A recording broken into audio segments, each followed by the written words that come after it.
Radar Drops. Informação para o seu dia. Olá, hoje é 13 de março. Começa agora o Radar Drops. Informação para o seu dia sobre curadoria do FGV Notícias. Vamos começar com uma pergunta que, olha, tá na cabeça de milhões de brasileiros, né? Sou um microempreendedor individual. E agora? Qual que é o próximo passo?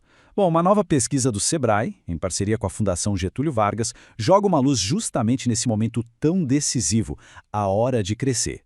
E o número que define essa tendência é impressionante, viu?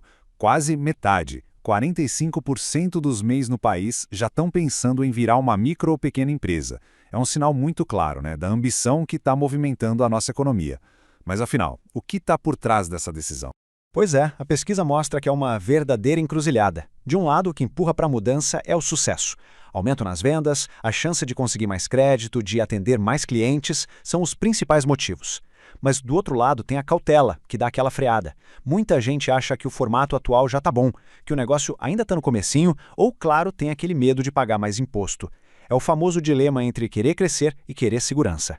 E é justamente aí que a conversa fica mais séria. A fala do Décio Lima, que é o presidente do Sebrae, coloca o foco no papel do Estado.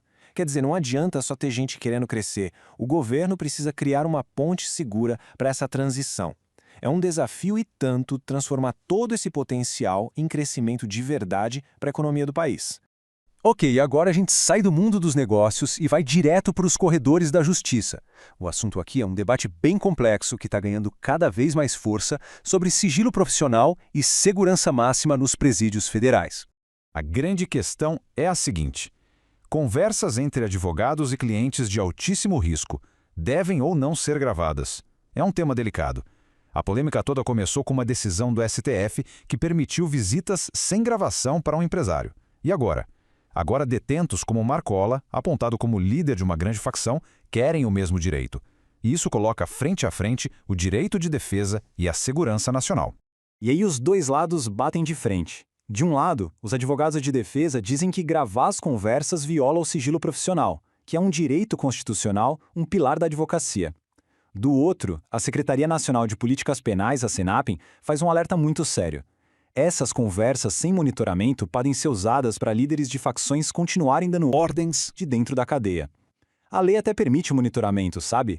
Mas precisa de uma autorização judicial específica, e aí é que cada caso vira uma verdadeira batalha na justiça.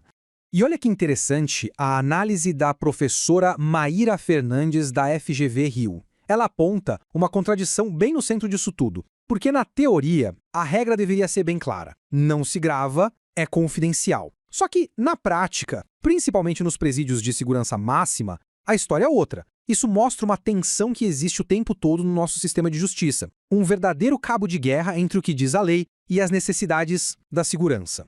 Bom, e para fechar, a gente deixa o debate jurídico de lado para entrar em outro que está na boca de todo mundo, gerando tanto curiosidade quanto uma certa ansiedade. Vamos falar do impacto da inteligência artificial no futuro do trabalho. Olha, existe um sentimento de preocupação no ar e os números mostram isso. Uma pesquisa do Pew Research Center é bem clara. Metade das pessoas está mais preocupada do que animada com a IA. E aqui no Brasil o número é parecido, 48%. A questão é, será que os dados reais do mercado de trabalho refletem todo esse medo? Pelo que parece, ainda não. Aí que entra uma análise bem interessante do Samuel Pessoa, pesquisador do FGV Ibre. Ele ajuda a colocar as coisas em perspectiva. Ele lembra de um período que não está tão longe assim, aquele boom de produtividade entre 95 e 2005, que foi puxado pela tecnologia da informação. A aposta dele é que a história pode se repetir, ou seja, a IA tende a substituir tarefas específicas e não profissões inteiras. E no meio do caminho, ela deve acabar criando especialidades novas que a gente nem consegue imaginar hoje. Isso tudo nos leva a um conceito que é chave para a gente entender o que está acontecendo, o determinismo tecnológico. Sabe aquela ideia de que a tecnologia é uma força própria, quase como uma força da natureza, um herói, um vilão, e que a gente só assiste? Então, o que os especialistas lembram é que nós temos o poder de escolha.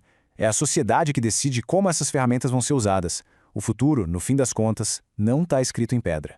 Esse foi o Radar Drops de hoje. Voltamos amanhã com mais notícias. Até lá!